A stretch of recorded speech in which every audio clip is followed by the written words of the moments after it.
Hello guys, this is Saurav and again welcome to Rapid Learn. Today we are going to discuss some important examples of active passive. कल हमने active passive क्या होता है उसके basic concept clear किया था. आज हम कुछ एग्जांपल्स पर फोकस करते हैं और एग्जांपल के थ्रू कुछ नए पॉइंट्स समझने की कोशिश करते हैं. Imperative sentence. और इम्पेरेटिव सेंटेंस क्या होते हैं? इम्पेरेटिव सेंटेंस वो सेंटेंसेस जो आज्ञार्थक होते हैं. ऑर्डर दिया गया हो, किसी से रिक्वेस्ट की गई हो, तो वो सेंटेंस होते हैं इम्पेरेटिव. अब इनका पैसिव वॉइस कैसे बनता है? देखिए आपके सामने कुछ सेंटेंस है और ये सेंटेंस डायरेक्ट वर्ब से स्टार्ट होते हैं. Imperative sentence. Shut the door. अब यहाँ ऑब्जेक्ट है हमारे पास डोर. ऐसे भी होते हैं without object. Shut the door, तो ये आपको ऑर्डर भी दिया जा सकता है या आपसे नॉर्मली कहा भी जा सकता है. Let the door be shut. You are order to shut the door. तो इसकी दो तरीके होते हैं बनाने के लिए. तो उसका रूल है let plus object plus be plus verb की थर्ड फॉर्म, या यू आर ऑर्डर्ड के साथ आप टू के साथ सीधे सीधे जैसा सेंटेंस है आप वैसा ही जोड़ देते हैं. नेक्स्ट सेंटेंस है गो अवे, यानी कि विदाउट ऑब्जेक्ट. यहाँ ऑब्जेक्ट नहीं है तो you are order to go away. तो यू आर ऑर्डर्ड लिखा सीधे सीधे और टू के साथ हमने इसे रेस्ट सेंटेंस को जोड़ दिया. अगर ऑब्जेक्ट होगा आपके पास तो आप लेट से बनाएंगे, नहीं होगा तो you are ordered, you are requested, you are forbidden, ये सारी चीज़ों का आप यूज़ करेंगे. थर्ड देखिए हेल्प द पुअर. ये आपको एक नैतिक कर्तव्य के बारे में बता रहा है. आपका सजेशन है आपको एक कि आपको ऐसा करना चाहिए. तो the poor should be help, तो गरीबों की मदद करनी चाहिए. ये आपका नैतिक कर्तव्य बनता है. तो मोरल सजेशन के अंदर आ गया. तो object plus should plus be plus verb की थर्ड फॉर्म. तो आप ऐसे भी सेंटेंसेस बना सकते हैं. आपने देखा तीन सेंटेंस, तीनों अलग टाइप के हैं, तीनों का रूल भी आपको दिखाया गया है. कुछ एग्जांपल्स इसके. Let me play. अब आप उनसे अनुमति मांग रहे हैं कि मुझे खेलने दीजिए. तो I may be allowed to play. किसी के द्वारा परमिशन मिल रही है. देखिए मे के बाद बी फिर वर्ब की थर्ड फॉर्म, यानी कि object plus models plus be plus verb की third form. Let him to do this work, उसे काम करने दो अपना. नॉर्मल सेंटेंस है, आप ऑर्डर भी दे सकते हैं. तो let him do his work. Let this work be done by him. Let us organise a party, एक सजेशन है आपस में. तो a party should be organise, यानी कि सजेशन जहाँ पर होगा वहाँ आप शुड का यूज़ करेंगे. अब कुछ और एग्जाम्पल है. Let us help the poor, तो पुअर शुड बी हेल्प. ये प्रीवियस एग्जाम्पल रिपीट हो गया. Next post this letter. तो ये आपसे नॉर्मली कहा गया है कि लेटर पोस्ट कर देना, या आपको ऑर्डर भी दिया जा सकता है. तो let this letter be post, यानी कि let plus object plus be plus verb की थर्ड फॉर्म.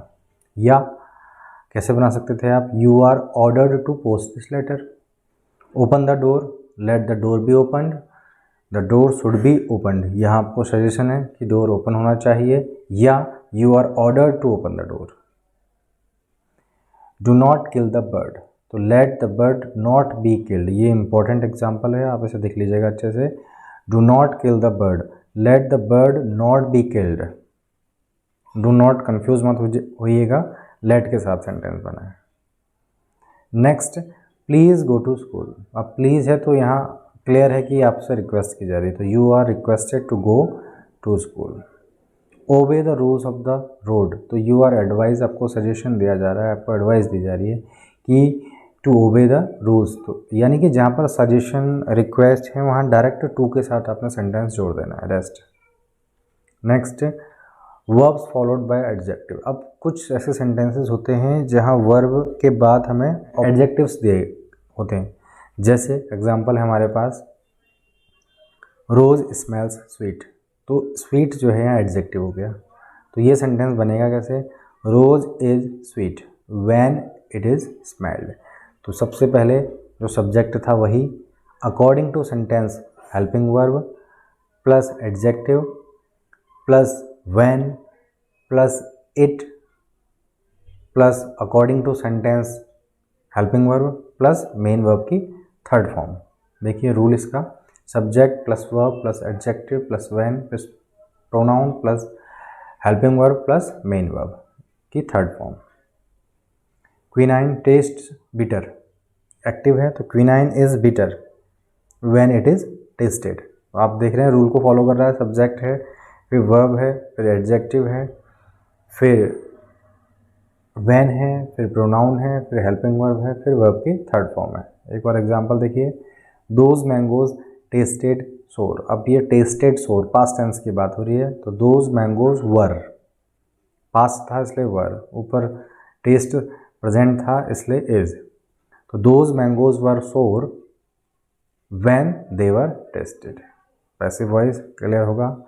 अब क्वेश्चन वाले सेंटेंस भी बनते हैं कुछ जिसमें WH वर्ड से स्टार्टिंग हो या ऑक्सिलरी वर्ब से क्वेश्चन बने हो। तो एग्जांपल देखते हैं उनके कुछ। देखिए, हु रॉट द रामायणा, तो by whom was the Ramayana written. अब देखिए यहाँ हु का बाय हुम कर दिया है और सेंटेंस क्वेश्चन मार्क में था तो क्वेश्चन मार्क में ही बना है। जैसे हम डायरेक्ट इनडायरेक्ट में अगर सेंटेंस क्वेश्चन में पूछा जाता है तो हम उसे नॉर्मल सेंटेंस बनाते हैं। जैसे हम बोलते हैं व्हाट इज़ योर नेम, तो हम लिखते हैं व्हाट योर नेम इज़ या योर नेम वॉज, तो क्वेश्चन मार्क हट जाता है। यहाँ क्वेश्चन मार्क नहीं हटता है, यहाँ अक्सर कन्फ्यूज हो जाते हैं लोग, डायरेक्ट इनडायरेक्ट को एक्टिव पैसिव में की फॉर्म लगा देते हैं। तो यहाँ क्वेश्चन मार्क ही रहेगा, वहाँ चेंज होगा।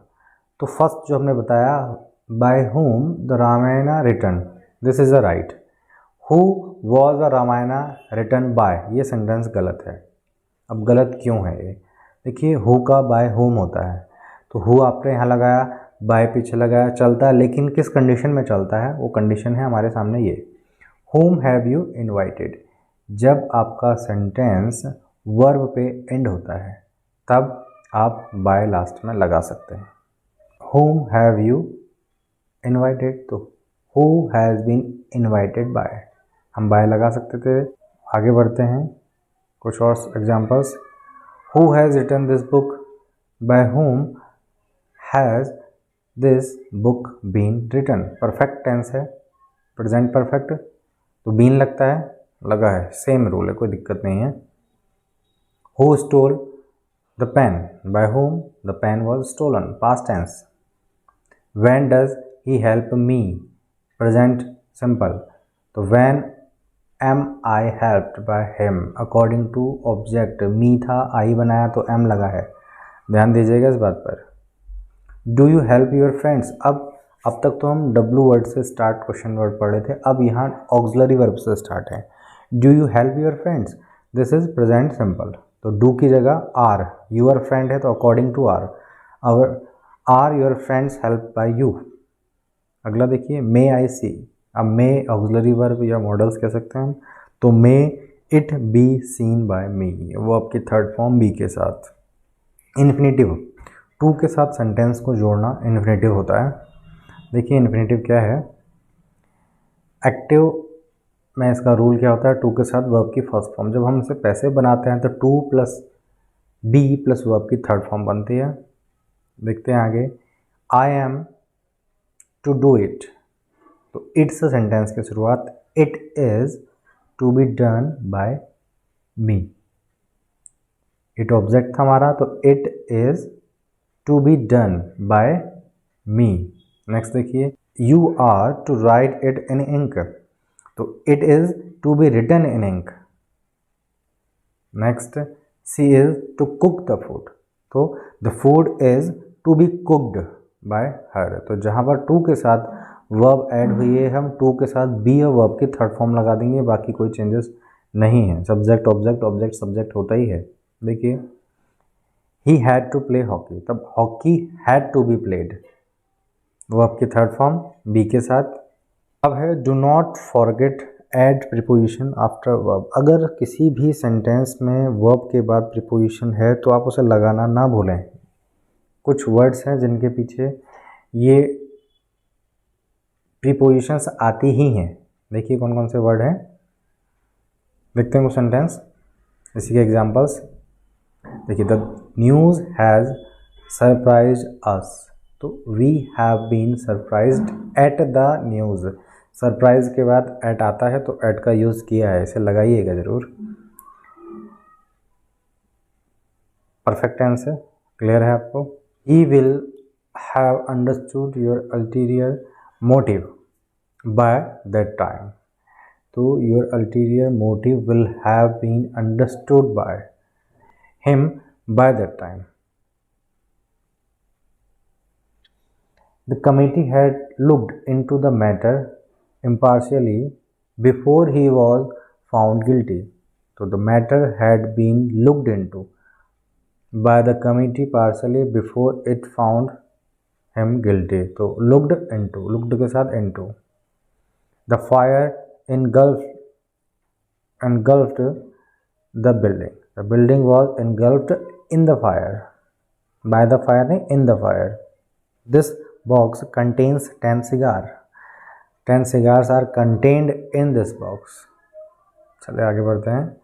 When there is two object, कल हमने बताया था जब two object होंगे तो आप कहीं से भी बना सकते हैं सेंटेंस, लेकिन ज़्यादा सही कहाँ से बनाना होगा। देखिए सेंटेंस ये है आपके पास दो।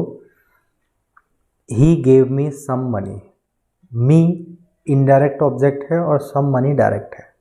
ऐसे ही You presented her a ring, तो हर इनडायरेक्ट ऑब्जेक्ट है और अ रिंग डायरेक्ट है, तो हम सेंटेंस को हमेशा इनडायरेक्ट की फॉर्म में बनाएंगे, यानी कि इनडायरेक्ट ऑब्जेक्ट को मेन ऑब्जेक्ट लेकर चलेंगे तो हमारा सेंटेंस ज़्यादा करेक्ट होगा। जैसे एक एग्जांपल देखिए, he lent me some money, I was lent some money by him.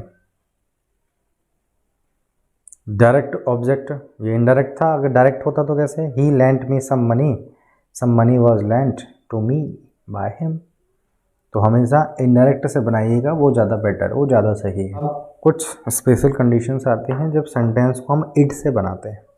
When the verb in active voice is of a clause rather than a word और a phrase, it is considered as object it, and when making passive it made as it subject. तो subject को हम it मान लेते हैं कब, देखिए, they say that the king is coming, उन्होंने कहा कि राजा आ रहे हैं, तो it is said by them the king is coming, यानी कि it is said that the king is coming, by them की हमें कोई ज़रूरत नहीं है यहाँ। नेक्स्ट देखिए, it is time to shut up the shop, तो it is time for the shop to be, कुछ इंपॉर्टेंट है एग्जाम में पूछे गए हैं और यहाँ गलतियाँ बहुत ज़्यादा होती हैं। He said that you are a fool, तो it is said by him that you were a fool. It is said that you were a fool, ऐसा भी हो सकता है। कुछ और हैं verbs like believe, think, consider, say, report, know, expect, feel, understand, find। कुछ एग्जाम्पल उनको देखिए, they say that he started the fire, तो it is said that he started the fire। They think that she does not live in London, so it is thought that she does not live in London। We knew that the king is coming tomorrow, so it was known, past था, it was known that the king is coming tomorrow। Thank you दोस्तों, फिर मिलते हैं आपसे अगले video में अगले topic के साथ। तब तक के लिए बने रहिए रैपिड लर्निंग के साथ। Thank you.